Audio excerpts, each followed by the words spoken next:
Hey guys, Pete here with a quick editor's note. We were having some technical difficulties recording this. The internet was not cooperating with us. You will notice a couple places. Sounds like it's lagging a little bit or buffering, but we did our best to work around it to make sure we brought you a show. Sorry for the inconvenience. Hope you enjoy.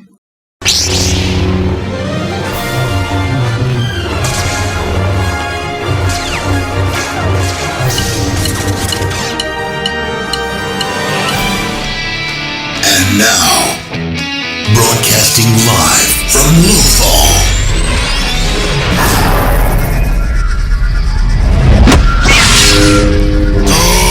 Good morning, Lothal. It's the Unofficial Star Wars Rebels podcast.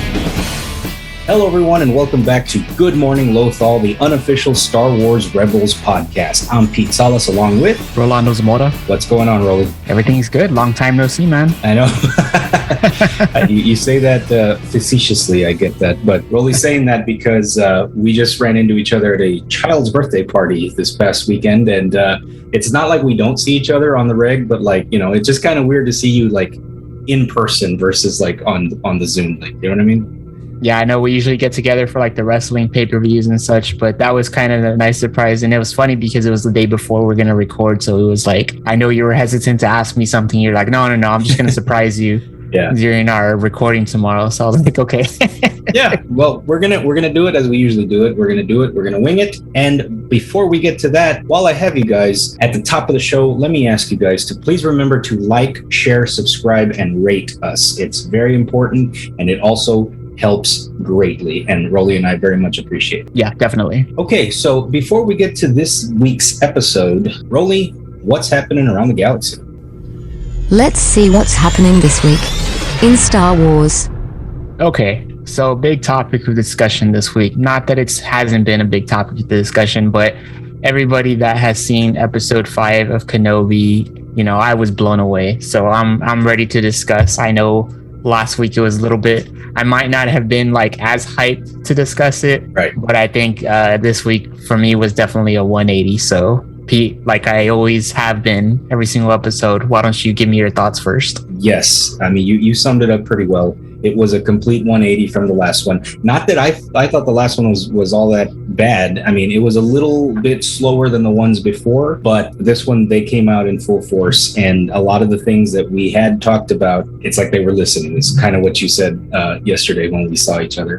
But no, it was just a badass episode from top to bottom, and it really peeled back a lot of layers that we had been thinking that could be the case, specifically when it comes to Riva, but it was it just knocked it out of the park, and it was a perfect episode. Yeah, definitely. What I found funny is our buddy at the birthday party we were at yesterday, really dedicated fan of ours, so first of all, appreciate you, Mike, for that. Yep. But it was hilarious because, we record on Sundays. So that's why we're discussing the previous episodes. But our podcast, obviously, as you guys know, drops on Wednesdays, the same day as Kenobi. So, of course, the priorities being the priorities, our buddy watches Kenobi first. The same way I do, the same way Pete does, the same way all the Star Wars are watching first, right? But then he religiously watches our podcast Wednesday mornings, which I very much appreciate it for. So it's funny because he had just seen Kenobi and was blown away the same way we were. And then he saw our podcast from last week, and he kind of saw where I was kind of already getting concerned, not really happy with what I had seen in episode 4, and he had just seen episode 5. So put it in perspective, he was like, I'm sure Rolly's gonna eat his words the next time they record. And yeah, that's basically what happened. Sure enough, here you are eating your words. It's not so much that I was eating my words, I would say, because I know again, I'm not one of those toxic fans. I definitely appreciate, the great stuff that I was shown. I was just concerned with where the story was going. That was my biggest concern. I loved everything about Kenobi up until that point, though. The character development, the scenes, the chemistry between the characters, Leia, Ewan McGregor. It's just absolutely amazing. It was just the story that I was like, where's it going? There's 2 episodes left. I'm concerned. And I know between Pete and myself and our other friends, I would tell them this is, I'm hoping to see this. I want to see this. I want to see this. Some of the stuff I haven't said on the podcast. And man, it's like they just jammed it all there in the episode, and not the last episode, mind you. Right. So it basically now brings me back full force into Kenobi hype, where I was during the first 2 episodes, and it sets up the finale, great. So now I'm just like, there's like one thing, I'm expecting to see, but that's based off of what we saw at the end of this 5th episode. But yeah, I'm just like really hyped to see how they're gonna wrap up in the finale. But just to kind of take a step back and talk about the individual stuff going on in this episode, some of the stuff I wanted to point it out right out the gate. The flashback to Obi-Wan and Anakin training, during the Clone Wars. Anakin still has his Padawan braid, so you can kind of tell this is immediately following the events. No. Let me rephrase that. It's not following the events of Attack of the Clones. It's in that same range, though. Yeah, it just clicked as soon as I started talking. Because he doesn't have the robotic arm. Do you remember if he was wearing the glove? That's a good question. No, I don't think he did. Actually, come to think of it, so this might have been like right before Attack of the Clones. Yeah, and I just rewatched it, so now I'm gonna have to rewatch it again just for that, just to kind of make that connection. But nonetheless, like, you saw the training, and the episode starts off that way, and it was just really cool because Anakin is the aggressive fighter. He's always been that way. Yes. Fans of the Clone Wars animated series, you see that throughout the entire series, and Obi-Wan's the true disciplined master, preaching patience to his Padawan. That for me was like one of the biggest things. I wasn't that person that was hoping, like banking, I need to see Clone Wars flashbacks, but it was a pleasant surprise. And then the way that they basically use it to tell the story of what's going on in the current Kenobi series, they flash back to those scenes where he's training Anakin, and it's just tied to everything that you're seeing,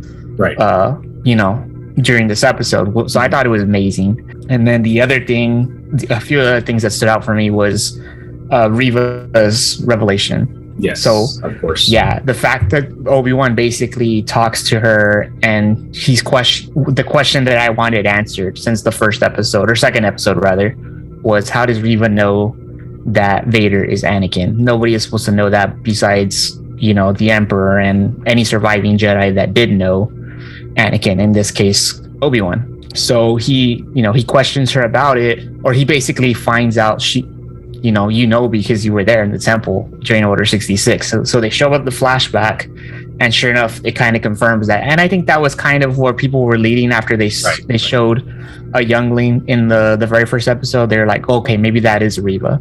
So that ended up being true. But the twist that really threw me for a loop was when Obi-Wan senses her feelings and realizes that she's doing all this to hunt Vader, not Obi-Wan. Yeah. So she's basically using Obi-Wan as bait to get to the one that she really wants. That's why she was so hell bent on finding him, because you find him, then you're gonna get right next to the one that you want to slice in half. Yeah, and it's funny that you say slice in half, because as I was rewatching it today, I was attributing her mission of revenge to Maul. Mm-hmm. After Maul gets sliced in half, he knows all this information about the Emperor and none of that, and everything, rather, the Emperor's plan, and he doesn't care. The only thing he wants to do is avenge what was done to him by Obi-Wan Kenobi. So that's the sense that I got from Riva. She's throwing all these innocent people, all these innocent Jedi as fodder to Vader, just so that she herself can confront and destroy Vader at the right moment. So I was just blown away by that scene. It was super awesome. I'm like, man, now I really want to see what happens in episode 6, because Vader does basically confront her, stabs her right through the heart, the same way that she did to the Grand Inquisitor, but that she's going to be fueled by revenge and survive. I think the Grand Inquisitor tells her, as she's laying out bleeding, something to the extent of, it's impressive how much revenge can power you to survive or go on, something to that extent. And you're going to see that from Riva, in my opinion, in the final episode. I just want to know, is she going to find peace and be put in a position to do the right thing, or just kind of go full force and stick to the original plan, but through, I don't know if I'm phrasing that right, but without any good intent, just destroy Right. Vader No, at all cost. I really like the whole like duality of man kind of a storyline with her of like, just because she's hell-bent on killing the bad guy, the main bad guy in the Star Wars universe, doesn't necessarily mean that she's a good guy either. You know, her methods are not fueled by good. They're fueled by anger and rage and revenge. And yes, she's playing the Empire. You know, she's like a double agent kind of a thing to try and accomplish her goal. But at the same time, like you said, she is willing to sacrifice as many Jedis as she possibly needs to in order to achieve her goals. So she's not a good person at heart by any means, but that has not stopped previous characters in the Star Wars universe from having a change of heart in the 11th hour. You know what I mean? Yeah, definitely. So that's why I'm kind of like, the writers for the series definitely have me on edge, because I want to know now, hey, is Riva gonna, what's the end, like, how is Riva gonna wrap up her story? What is she gonna do to contribute to, you know, bringing down Vader, now that she herself in her own plan has kind of failed? So she finally confronted Vader at the end of the episode, and they had a fight and a pretty good matchup at the end. But did they imply, or maybe I might have like misseen it or whatever, but did they imply that Anakin did strike her, like stab her as a child, and she survived? Yeah, I was kind of confused with that when I saw it the first time, and then when I was rewatching it, that's how I interpreted it, actually, that because they kind of show her and he's walking towards her like if she's the lead group of the younglings, but I kind of just saw that as like, this is her vision of how she remembers it, and that's not necessarily how it happened. And I'm talking about when I first saw it. So I interpreted it as like she saw her friends getting sliced down, so she just proceeded to fake her death. Mm-hmm. But after rewatching it this time, I kind of got that perception like she did get struck down, because they show him. She just like, survived, right? Basically. She just survived. Like they just showed her. They kind of showed it like parallel, like him striking young Riva at the same moment that he struck the current Riva. So that's when I started changing my thoughts on that. Like, no, you know what? Maybe he did strike her, but she just happened to survive, and she played dead. So it wasn't so much that like maybe she got away, or he just to much lesser degree, like just let her go. Is he did actually strike her, but she just survived, I guess. Yeah, that's kind of how I'm taking it after this second viewing. But so that makes her even more of a badass to be able to have survived as a child too. Yeah, because it's like fueling her revenge from such a young age, to where she says it herself. She's like, I've been alone this whole time. Like, you don't know what I'm capable of, when she's talking to Obi-Wan. So that's very much true from that moment when Anakin invades the Jedi Temple and kills all the younglings. At that moment, she's doing everything on her own. Another thing I really liked from the episode that I know all my friends were raving about was that force pull that Vader does to bring down the ship, and then he just like rips a hole through the ship to get to the people that are inside, even though nobody's there. I was just like, that was insane. That amount of force power we haven't seen besides like in video games. Yes. I haven't played Force Unleashed, but I believe Starkiller did that in video game. Thank you for saying that, because that was the question I was going to ask you. Was I know that they're pulling a lot from the video game, specifically like last episode you mentioned the water and him using the force to stop the water from breaking the glass and whatnot. Okay, so I did read that. I did read that this force pull was pulled directly out of the Force Unleashed games. But I was going to ask you, have you ever played those? And what is the deal with this Starkiller guy? Because I never played the games, but he seems to have a very big following online, and everyone wants a live action version of him. Yeah, I haven't played this myself, but the little bit that I do know about it, and if I do say anything to anybody listening out there that's incorrect, just drop a comment and correct me.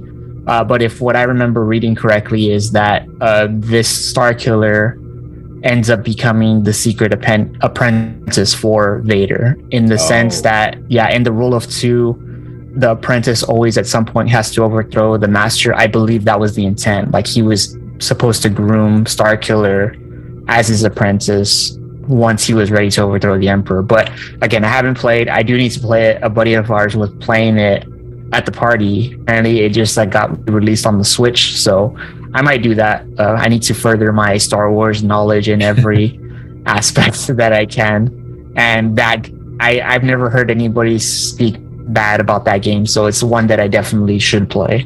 Right. But what I was going to say too is, even though I haven't played Force Unleashed, I do remember on Fallen Order, Vader is showing the same type of power level as he's chasing Cal Kestis.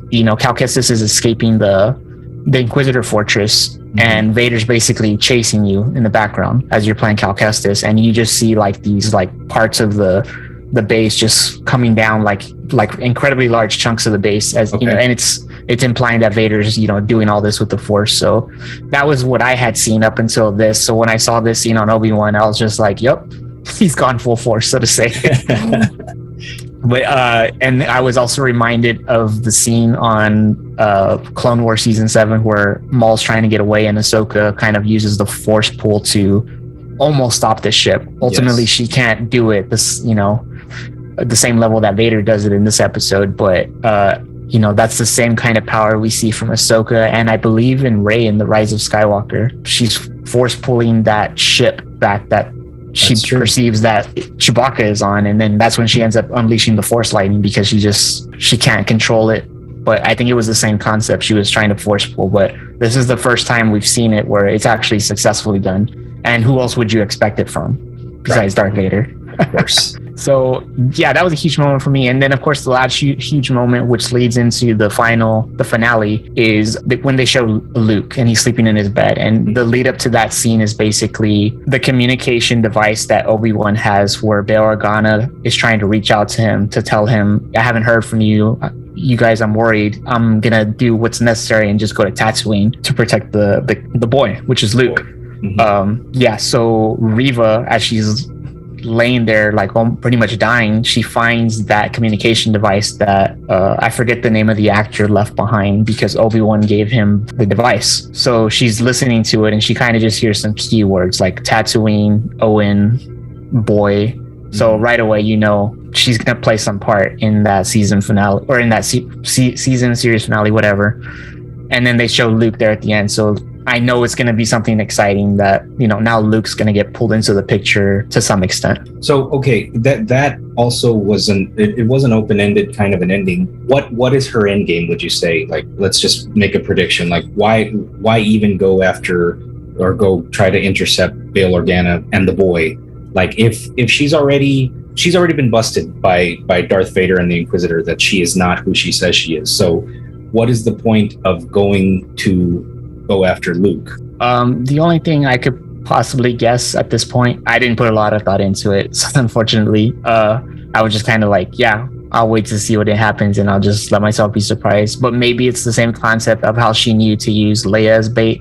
I think maybe she's just going to use Luke as bait to get a second chance at Vader, the same way she did with Leia, even though she doesn't know that Leia is Vader's daughter. Nobody knows that besides Obi-Wan, Bail, and Yoda. She just knows that there's a connection there, and I think she's gonna use that as her second opportunity to finish her mission. But what I'm hoping ultimately happens is there is a balance that brings her back. She listens to Obi-Wan, and that in the process of her trying to execute her plan yet again, she does come back to the light, so to say, and that's kind of how her story ends. I would love to see that. Okay. Especially because, she was a youngling. She grew up in the Jedi Temple. Ultimately, her mission is fueled by revenge. So it's for like a good reason. It's just significantly twisted to where it no longer is for the good of everybody. But ultimately, she is a Jedi at heart. She's doing this because she saw her family struck down. So she's just going after the killer. Well said. Well, I mean, either way, we're all in for a hell of a final episode coming up. So... yeah, and supposedly I'm reading that it's an hour and a half. I don't know if that's confirmed or not, but if it is, man, I'm ready. Absolutely. Hell yeah, man. All right, so moving on from Kenobi, we got some birthdays to mention. First and foremost, the late Ralph McQuarrie. He was the original concept designer for the original trilogy. He would have been 93 years old, birthday on June 13th. People that might be unfamiliar with that concept art, they've actually released Funko Pops like in the past year or so. I saw those. Those are really cool. Yeah, based off of his concept art. So played a big role for George Lucas. If he's basically the guy that put George Lucas's story to illustration at first to be able to ultimately sell the idea to 20th Century Fox to produce this franchise that we all love. So a huge kudos to him. Yeah, the art design is very like 1950s looking. That's the best way I can put it. Is like very like angular like designs, Yeah. like, especially on Vader. He has like these really long side, like those little,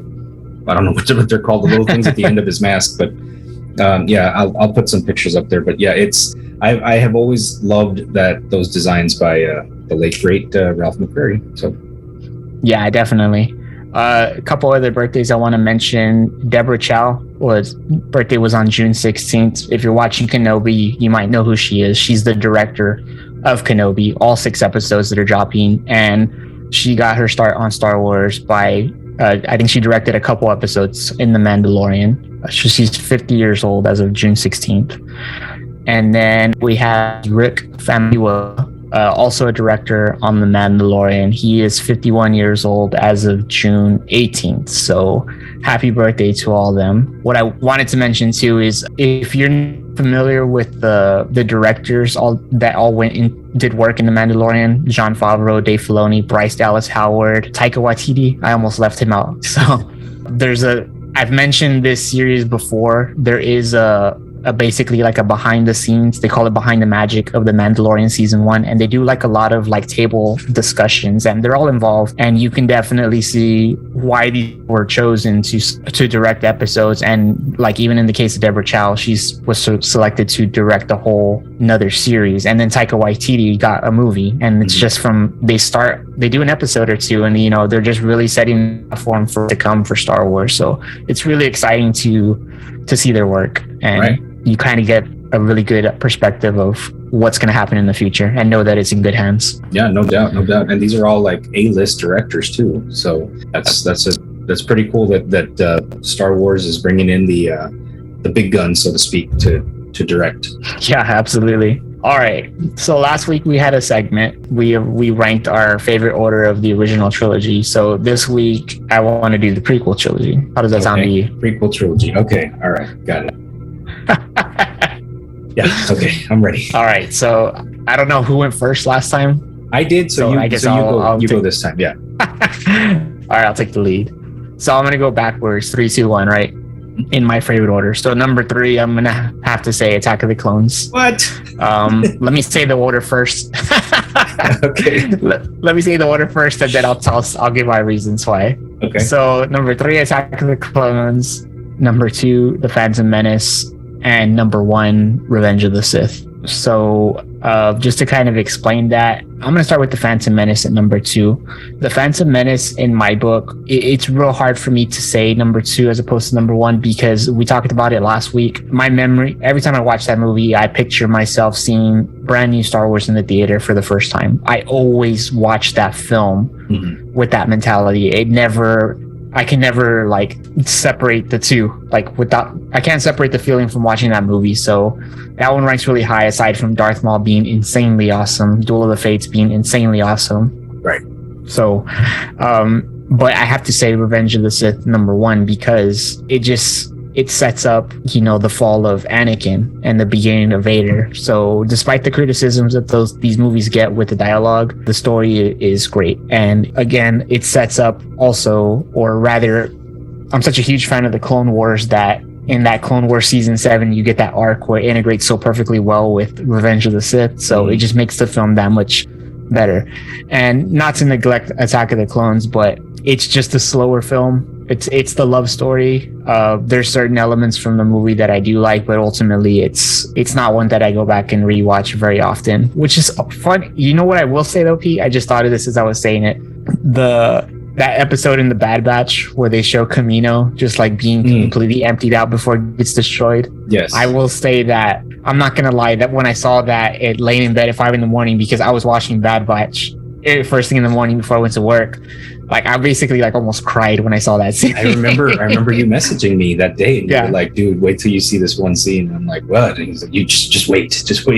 And sure enough, man, yeah, I know what you're saying. Yeah, and that scene is powerful because of Attack of the Clones. Right. All the rooms that they show empty at Kamino in that episode of the Bad Batch before they destroy it, those are all the same rooms that you see when Obi-Wan first visits Kamino in Attack of the Clones, and they show the mess hall, they show the cloning or like the cloning room where they show like the containers and such. So I can't dismiss that, but that's the same thing for every Star Wars film. Like, a lot of people hate on Rise of Skywalker too, but there's iconic scenes in there that I love. So every film, I guess what I'm getting at, no matter how low or high I rank it, contributes to some element that gets me like hyped for Star Wars. Right. No, I could see that totally. So, okay, is it my turn? Yeah, go for it. All right. So mine is going to be, let's just like we did last time, I'm going to do it backwards. So I'm going to go with number 3 is The Phantom Menace. And the only reason is I get what you're saying, and I completely agree with you of that feeling of like there's a new Star Wars film in theaters, I get to watch it. But because the film had many of its flaws, because there were certain things about that I didn't like. It was a little bit slow. Yes, I love Darth Maul. I still love him to this day. But I would say more than anything, the best part about The Phantom Menace for me was the trailer for The Phantom Menace. Like that trailer, before I ever saw it, that is what got me hyped. I forgot, I'm not remembering what movie it was attached to. It must have been, 1998, 99, the summer before it came out. Yeah. That the teaser came out. I remember that being like the thing to do, like to go watch. Again, I wish it would help if I could tell whoever remembers what movie that trailer was attached to very prominently back in 98, 99. It might have been, what was out at that time? It might have been like The Matrix or something like that. I'm not sure exactly what it was, but I remember going to watch that particular movie and see right then and there, it's proof. The proof is right there. I can't even remember what movie I watched multiple times just to see that trailer. You might be onto something with The Matrix, because I'm remembering here we had the old theater where I saw Phantom Menace before they built the new one. Mm-hmm. And this was like when I first moved to this area, and I remember we went to the Dollar Theater, and it was all around the same time, and I remember seeing The Matrix in a Dollar Theater. So I'm like, you might be onto something with that. I think it was one of those really big movies that was out in like 98, 99. Anyway, Phantom Menace has its flaws. I know it's become like a joke these days, but like the character of Jar Jar was just like, I could not stand it. I could not stand it then. I can't stand it now. I'm not a fan of the Jar Jar Binks fiasco. But yes, Phantom Menace for me is number 3 on the list. But the trailer is what you were describing as getting that hyped feeling of like, man, Star Wars is back. You know what I'm saying? So much like I did last time, it's going to be the exact same thing. It's the order they came out, just backwards. So number 2 for me is Attack of the Clones. I very much enjoyed that movie. That is where I feel like they really turned it up a notch with the action, with the storyline. Things were falling into place now that Anakin was a little bit the older teenage version of him, or whatever it was. One of the scenes that I remember specifically was that got me hyped was the very end, where it looked like all hope was lost for Anakin, Obi-Wan, and Padme, and they were all tied up and about to be like destroyed by those 3 monsters that were going to eat them. And then you just see the all over the amphitheater or whatever, all these lightsabers just go on, and all the Jedis are there to save them. And that big fight scene at the end where all the Jedis are just running with the lightsabers going, and that scene is so iconic for me. Like, I think that is probably one of my favorite scenes in the Star Wars prequel. Just the shot of Mace Windu leading the charge with all the other Jedi in tow. And that's where we met, Jango Fett and what's his name? Count Dooku. So many iconic characters came out in that episode specifically. That's where the seeds of love between Padme and Anakin are sown. It's just a lot of really good story building in that episode. And of course, my number 1 of the prequels, Revenge of the Sith. And for all the same reasons that you may have said, it was the fall of of Anakin into Darth Vader. I mean, that last fight scene in what's it, Mustafar, right? Am I saying that right? Yes. Okay, so it all leads up to that one moment, and it's just it is a not a perfect Star Wars movie, but it is the best of the prequels in my opinion. Yeah, you know what? The way you paint the picture of Attack of the Clones, I'm gonna go back and rewatch it because you hype it up in a way that I feel like it probably deserves to be hyped up. So I enjoyed it. I enjoyed it very much. Yeah. Yeah, I'm definitely going to make it a point to do that. I remember I saw it after I finished Clone Wars and it was like, this movie's way better now. But the way you analyzed it, you mentioned nothing of Clone Wars. It was for what the film was, you know, at its heart. So I definitely want to rewatch it now after the way you described it there. Okay, well, cool, man. All right, so that brings us to the end of that segment that we've been doing these last 2 weeks. Now, let's move on to what we're all here for, which is Star Wars Rebels. And this episode is episode 12. It's called Vision of Hope. Rolly, why don't you hit us with a synopsis of the episode? So in this episode, the rebels attempt to rescue exiled Senator Gul Travis, a rebel sympathizer from the Galactic Empire, after Ezra Bridger has a vision showing that the senator is in danger. In reality, Travis is an agent of the Empire, and he's leading the rebels into a trap. All right. Well, it was not where I thought that the episode was going. I remember last week I said that it might have some connection to the original trilogy, but I was wrong about that. It was truly a vision. It was truly a vision of hope. It was a pretty good episode. It seemed like another bit of a filler, but although it did advance the storyline, we did go back to get a little bit more history of the Bridger, Ezra's parents, which is also an undercurrent of the entire Rebels storyline. So we did get a little bit more of a peek into that backstory. But overall, it was a very simple let's get him from point A to point B, and that is about the end of the episode. But the big twist at the end, I did not remember, and I did not see coming this time around. So the episode starts with Ezra's once again lightsaber training, and this one is a really cool one because he's in the middle of Zeb and Sabine shooting at him, and his whole thing is to block. So I think even Chopper's taking his shots at him. That's true. I bet he loved that. Yeah, definitely. So they're shooting at him, and he's trying to deflect the shots, and the whole point is for him to deflect it and not just block it, but to shoot it backwards to ricochet back to hit a stormtrooper helmet that's his target. Yes. But he keeps missing it, and the reason is because he's distracted and he's waiting for Senator Travis's transmission, which has been a lot more frequent lately. So I guess at this point we're hearing a lot more from the senator that is a sympathizer for the rebels, correct? Yes, or which we perceive to be a sympathizer for the rebels. In this episode, we kind of find out that's not necessarily the case. Ezra's hyped to hear the latest transmission. So like Pete said, it's been more frequent. I guess in the midst of his training, he kind of passes out and he starts having a vision of the not so distant future. Mm-hmm. And he sees some things here and there. One of the scenes is he's getting captured by stormtroopers, but the big scene that sticks out for him is he's standing in front of Travis, and Travis tells him something to the extent of, I know your parents, something to that extent. Mm-hmm. So of course, at any mention of the word parents, Ezra's hyped. At that moment, he gets out of it. He snaps out of his vision, and he was basically, where am I? What happened? Did I get hit by a shot or something to that extent? Yeah. And Kanan's no, actually, quite the contrary. You managed to deflect every single shot towards the stormtrooper helmet. So it seemed that in his vision, he kind of at the same time focused with the Force 100% and subconsciously did all the right moves.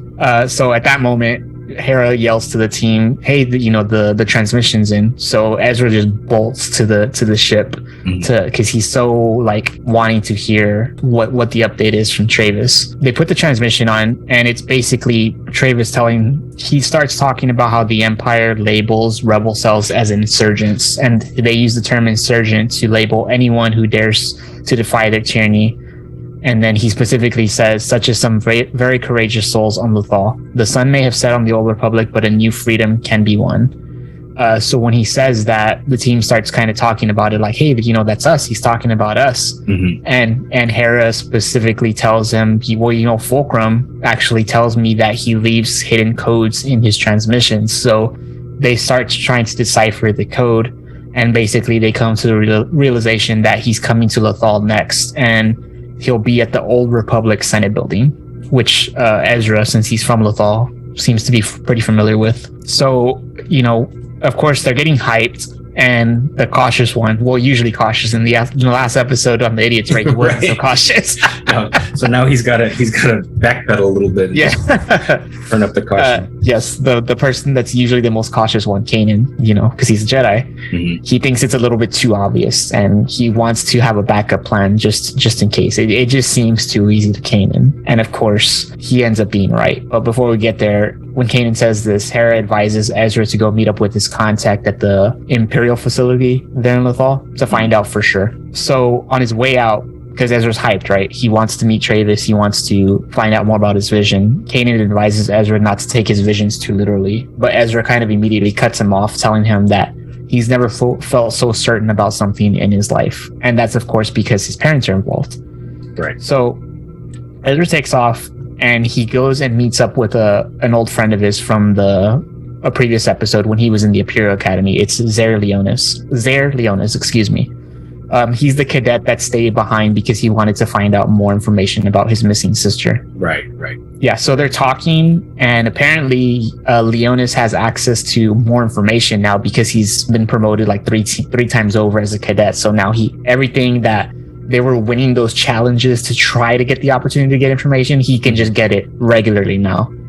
So he gives Ezra intel that Kallus is actually organizing an Imperial operation on the Old Republic Senate building. And as soon as he says this, Ezra comes to the realization that Kanan was right. Like, it was too good to be true. Yeah. So he's about to bolt out of there to go go tell the team what's going on. But he wants to confess to Leonis that his name's not Dev Morgan. He never gave his real name in the previous episode.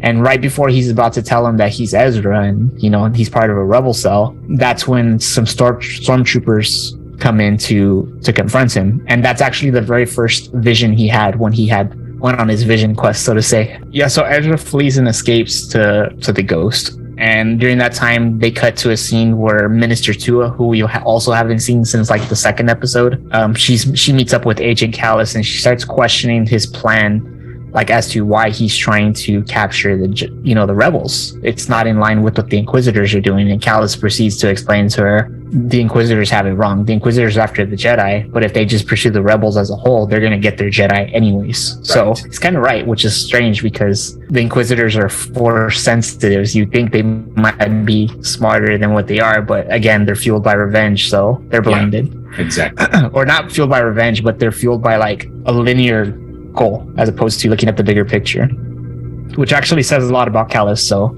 he's a pretty cool character as the series progresses. So they cut back. Ezra had previously escaped from the stormtroopers, and he meets up with the Ghost crew at his old parents' house. And he tells Kanan right away, "Hey, you're right. Kallus has a plan. He's planning to confront us there at the old Senate building." So what they actually do is they go kind of scout it out first, see what's going on, and sure enough, they see the Empire, around the building, but they haven't entered, and they're wondering why. Like, if a rebel sympathizer is in there, why haven't they gone in? They need to figure out how to get inside. So Ezra, of course, who sneaks through vents and any form of like Aladdin type maze, he's like, "Hell, I know a way in. I'll get us in there without us, having to deal with the Empire." So he takes them through like some side entrance that ends up being a sewer pipe.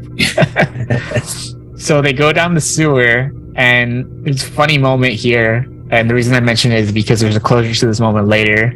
But right away, the team starts complaining about the smell. And Sabine's like, what does Sabine say? She says something like, I know that smell because it smells like you, or something like that. Oh, yeah.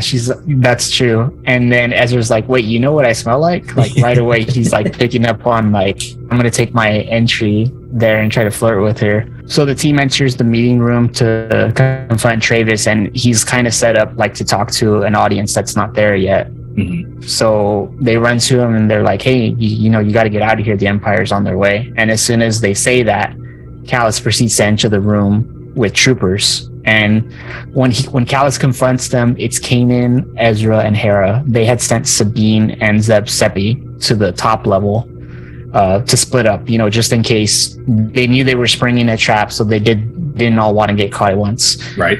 So Callus walks in and he points them out. Kanan Jarrus, Jedi Knight, and Padawan Ja. So that's a callback to the first episode, or the first or second episode, when they capture Ezra before the ghost goes back to the Star Destroyer to rescue him. I think it's Callus is the first one that interrogates him. He's like, basically, he asks him, "What's your name?" And he tells him Jabba the Hutt. So it's kind of like a running joke.